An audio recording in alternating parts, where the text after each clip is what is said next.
Girlfriend slept with a married man at work.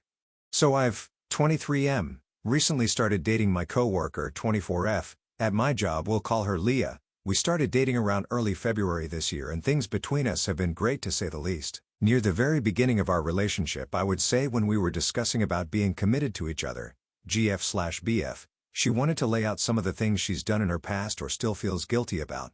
These things were a 30-plus body count and that she had spoken to 2 other men at our workplace before I worked there, and indicated that one of them was married. I took this information and slightly disregarded it only because I appreciated her not only telling me these when she didn't have to but also being honest about the certain subjects she spoke of, since people I've dealt with don't even like to discuss such things. Some time went by and I would have a thought here and there about the 2 men she had seen at work, but specifically the husband. In my mind it took that she had been talking to him but didn't know he was married, hence he led her on. But I decided to get the true story of, since not only did I not question it when she told me, but it was running through my every so often. On a Sunday night we're cuddled up and I decide to bring it up. I ask her, Leah, that married man you told me about, did you know he was married when you were talking to him? Leah's response, yes I did. After that comment I immediately felt a sickness in my gut and a spiral of questions in my mind, but to break it down, she had been having sex with this man at work for 4 to 5 months, and they had done it 4 to 5 times in a random bathroom. They never hung outside of work, she says, and she never got anything out of it other than getting her back blown out. I asked her who ended it and she says that she did, and the reason was because she saw it going nowhere. She also told me shortly after her ending the affair that she found out the wife works there and in fact she see her all the time, but this she did not know and says brings her guilt every time she sees her. I on the other hand feel very different about her in the moment. I've never liked cheaters and the fact she happily did something like that for months makes me sick. I'm curious how or why she even wants marriage when she has ruined one. She says didn't know what she was thinking and it was a dark time for her and that was the only attention was getting at the time. I enjoy relationship very much, but I seek advice on how I should maneuver this relationship knowing that the person I'm with is willing to do such things at a young age. P.S. She has also told me who the guy is after prying for some time and I see the man all the time. Is it morally wrong for me to keep an expensive watch I didn't buy? So, about 3 years ago I ordered an expensive watch from Cartier for my wife's birthday. I believe it was right around 5K. On the day it arrived, FedEx, I think, showed up with a package. 5 minutes later, a different delivery driver showed up, DHL maybe, and gave me another package. Both return address labels were from the same warehouse in Texas. I figured one was the watch, and one was the box or paperwork, etc. I opened up the first box, and inside was a piece of paper with all of the specs for the Cartier watch as well as a small cardboard box that had a man's IWC watch inside. I was very confused because the one piece of paper clearly had all of the Cartier specs and had my name and shipping address. I opened the second box and it was filled with a fancy Cartier watch box, fancy Cartier paperwork, really expensive cardstock, a sort of watch purse and the Cartier watch I had ordered. Everything you would expect when ordering a watch. I figured a mistake had been made and they accidentally sent me the wrong watch. I called Cartier and spoke to someone in customer service. They were very nice and said they would send me an email with details on how to return the watch. The retail price of the watch was $18K, so I was obviously nervous. No email ever came. I waited a few days, called again, same thing. I got the person's name and emailed them, the generic customer service email address, and the VP of marketing for both Cartier and IWC. I explained the situation in detail. I also expressed that for me to return the watch I would appreciate them sending someone from FedEx or UPS that could physically take possession of the watch and provide a signed receipt that I had given the watch back. No answer. I tried to reach out one more time via email. No response. It's now been 3 years and the watch is sitting in my safe. I even have a friend that works for a high-end jewelry store and he looked up the serial number and the watch has not been reported stolen. He also confirmed the watch is genuine. So, is it morally wrong to wear or sell the watch? Just found out a childhood friend became a murderer. So, I grew up in an urban inner city in the 90s. I'm white and went to a predominantly black school. Back then it was fit in or be called out and ridiculed. So I wore the backwards cap, I busted a sag, I listened to Ghetto Boys, I talked the talk, I walked the walk. I ended up hanging out with some pretty disreputable kids for being high school freshmen/sophomores. We had our share of trouble with the police, nabbing CDs from the local record store, raising hell in the city center. The day that I realized that lifestyle was bullshit stands out to me.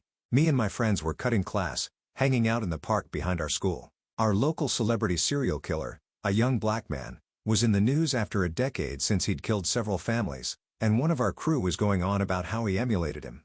Now I had already grown weary of my friends and our activities, due to my morals and the repercussions of our actions weighing on my mind, and was looking to leave them behind.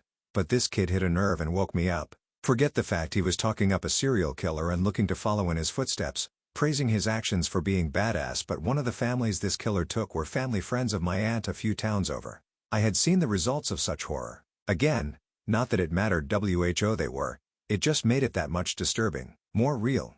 I remember that moment feeling the unease and need to leave this life behind. Part of me felt like I should do something or say something about this kid to someone. It felt like a responsibility. I thought maybe I should just kill him. Here was a seemingly unhinged 14-year-old kid who had dreams of murdering, who felt inspired to impress/emulate a known killer. I thought about it night after night. We were friends, so I could just show up to his house, no suspicions, push him out of his third-floor bedroom window, stab him with a kitchen knife, strangle him with a Super Nintendo controller cord, anything. Of course I didn't do any of this. I had compunction. I just left. I transferred schools, changed my whole identity and moved on once I realized the kids I was associating with weren't worth any of it. A month later, I ran into the old gang on the street and they beat the shit out of me for snitching. The fact that I left without notice, to them meant I ran to the cops. I ended up with a dislocated jaw, several fractured ribs and water on the knee. The bulk of it came from the same kid, the one I've been talking about. I remember his foot coming down on my face over and over and him smiling as he did it. I told the cops about him, gave them his address, told them about his aspirations to kill, what he did to me, all of it. It went nowhere. It didn't matter. I was gone. I was a town away, at a new school, much happier and thriving, but I still couldn't shake the idea that this kid needed to be stopped and that maybe I should kill him. It would be a service to society. Naturally, my thoughts on this faded over time. I grew up and it all ended up ancient history. Just tonight, a conversation came up and I was reminded of this kid I hadn't thought about in decades. This kid I gave serious consideration to killing, for the greater good, as a service to society. I looked him up out of morbid curiosity. He's serving life without parole for several gruesome murders he committed in 2001. So now I'm left with this moral quandary, this macabre sense of guilt. If I had gone through with my plans to end him, all those years ago, several innocent others, would still be alive. I know I shouldn't beat myself up over this. We're all responsible for our own actions. But when I tell you, that ending him just absolutely felt like the right course of action to my young mind, a sense that took me quite some time to shake, it makes you question everything you thought you ever knew about right, wrong, good, bad, morality, and necessity. Is it normal to not have a hard stance on certain things? So I have this friend who loves to debate about stuff and he asked what I feel about capital punishments, as in death sentences, and I express my opinion that I think we may be better off if governments don't do capital punishments because that we humans are fundamentally flawed, and there are proven many mistrials on innocent people. Then he asks whether I think torture should be allowed.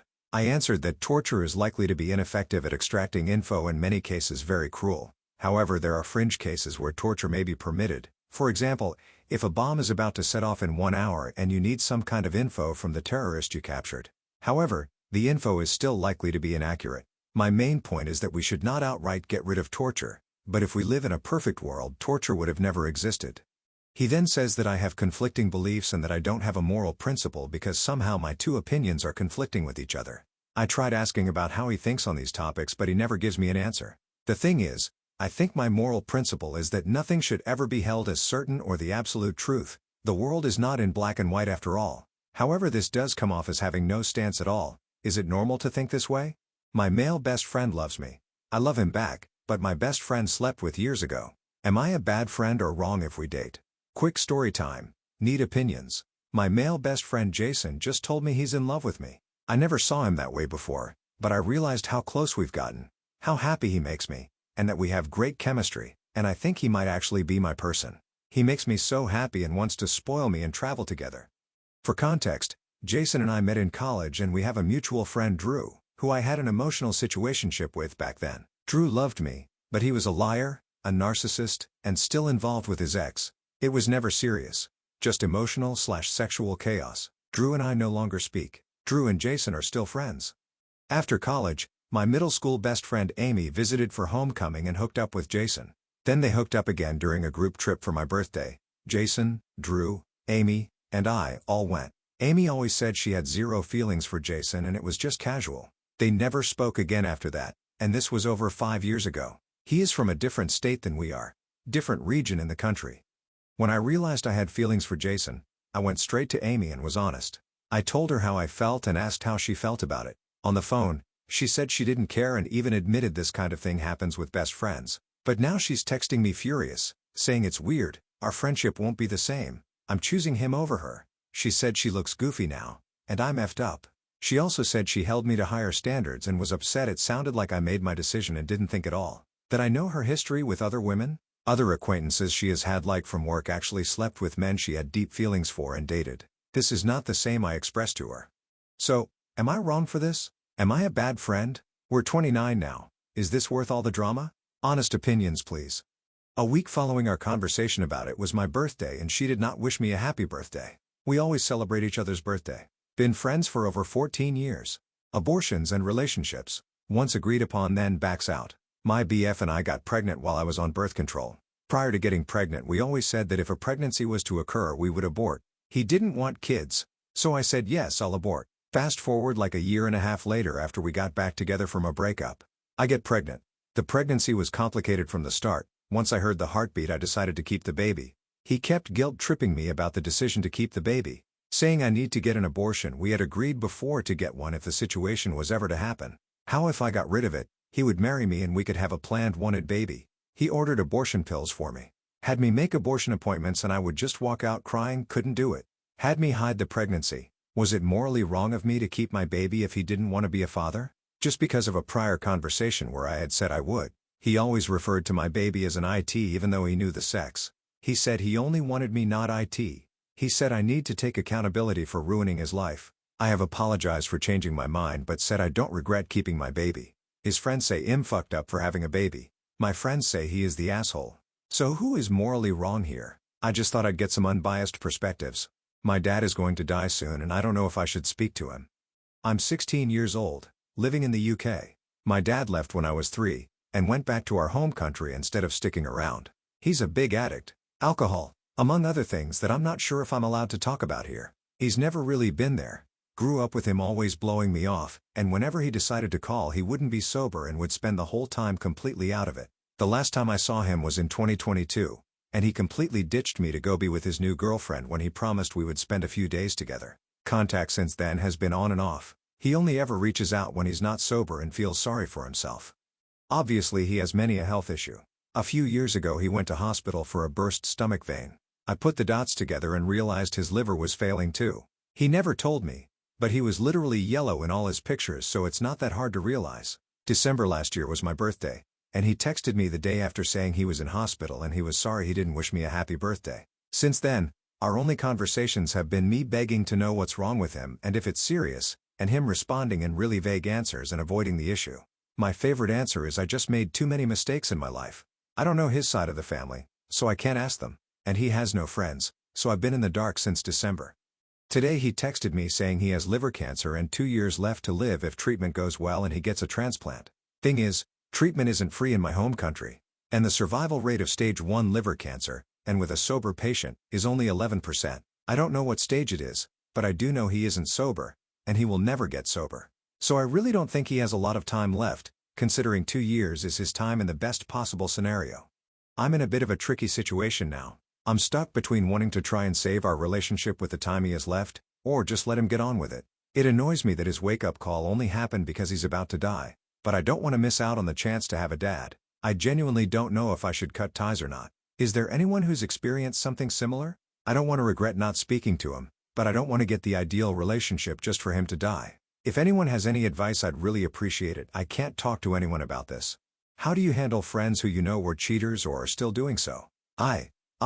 F33, am realizing that I cut off a lot of friends out of my life, because I found that how they were treating their partners was awful. I lose all the respect for the person immediately and distance myself. They were pretty fun or nice to hang out with, but somehow I cannot see you as a trusting friend after something like that. So now, even my mother, aunts, cousins, other friends and colleges, who themselves critique cheating, are taking me for too strict and unforgiving, and it's not even any of your business. Is that really not relevant at all for friendship? I've so far cut out many males who act like penises on 2 legs, but also a best female friend because she was sleeping with a married man for a decade, and then finally met the real love of her life, a married woman who just got a baby with her wife, broke the family and I am the one being cold for not having contact to her anymore. Or the male friend who insisted his wife should give him babies and then slipped out with an 18-year-old student of his and doesn't want to visit kids. Or the best friend from college, who desperately wanted to get married to run away from the family and not having to work, because the man is going to work. Trapped him with 2 kids. She just forgot to communicate with her husband that she actually loves women and is going to have affairs left and right through marriage. Why are we protecting people like this? Why are we still their friends? I cannot be in this shit alone. Or, I am thinking, we really need to bring the shame back, because some people don't have any sense of responsibility for their actions and what that does with people who are unfortunate enough to be involved with their asses. What do you think? Does it bother you for a friendship, and how do you ignore such awful aspect of their lives? Why is revenge against abusers so discouraged? I was abused as a kid. As not to reveal my age, I will say that the abuse happened recently.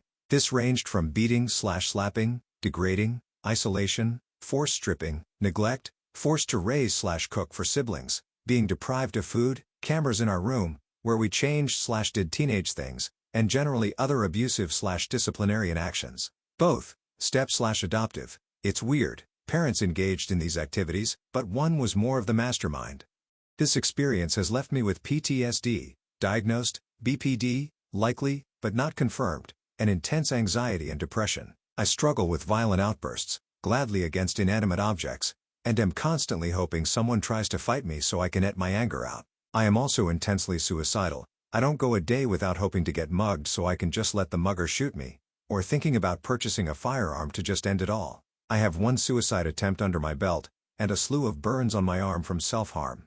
In short, I am effed up and most likely forever broken.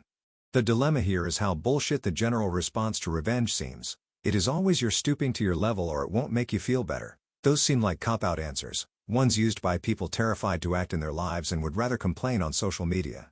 I am pretty much entirely sure that beating the F out of the people who made me like this would greatly improve my mental state, especially since nothing else seems to be helping.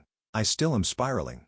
This is not a case of misguided vigilantism or being petty. This is literal deserved revenge. I don't trust the American justice system to do shit for tat to these people. It has already failed multiple times. CPS is an effing horrid organization that actively buries cases that are too hard and will abandon kids once they hit 18. The best justice here seems to be justice brought by the victim, if nobody else will serve it truly. Even worse, mass media loves to encourage petty revenge so much, like making a cheater's life miserable or embarrassing a bully. But once the crimes get serious, people suddenly want you to move on because it'll make you be free. No, I won't be free. I still am being affected by these degenerate Fs, and the justice system won't do shit because my 14-year-old self didn't tell the cops I was being abused. Notably, I didn't even know it was abuse. I thought it was normal. It pisses me off, and I will likely blow my effing brains out because of these people. So why can't I get one little shred of happiness? I'm asking my grandpa for financial help, but I'm conflicted about how much to tell him. I am currently in my 2nd year of uni and I made it my objective this year to study abroad, and specifically in Germany. One of the major visa requirements is to have a 12,000 euros deposit by someone who is going to be my guarantor. Doesn't matter if it's a relative or not. My mom and dad cannot help me with the deposit as they don't have the financial capabilities, and the only one who is wealthy enough to help is my grandpa. When I went to France in the past to study, my dad put the deposit money required for France, which was 8,300 euros. After getting the paper that justifies the deposit in the bank and getting my visa, he withdrew the money from the bank and used to send me whatever he could send each month. So I thought to myself that I could talk to my grandpa and ask for his help. I spoke to him back in September about the whole route I will be taking along with the required deposit. Let me make it clear that I do not intend to use his money at all, as I only want to get the visa and then work and study when I get to Germany.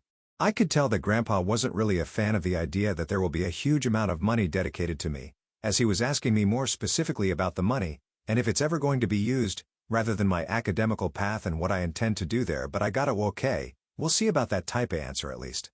My mom does not seem that supportive of the idea too. She tells me that my grandpa just doesn't want to say no bluntly and that she thinks that he won't be helping me. Now fast forward to today. I discovered about 2 weeks ago, from the director of the German language center I attend, that the visa deposit will have to go through some sort of company that's supposed to act as a middleman, and when I get my residence permit in Germany and open my own bank account, the money originally deposited will be sent in 12 installments for each month of the year, and that contradicts what I told my grandpa in our first conversation.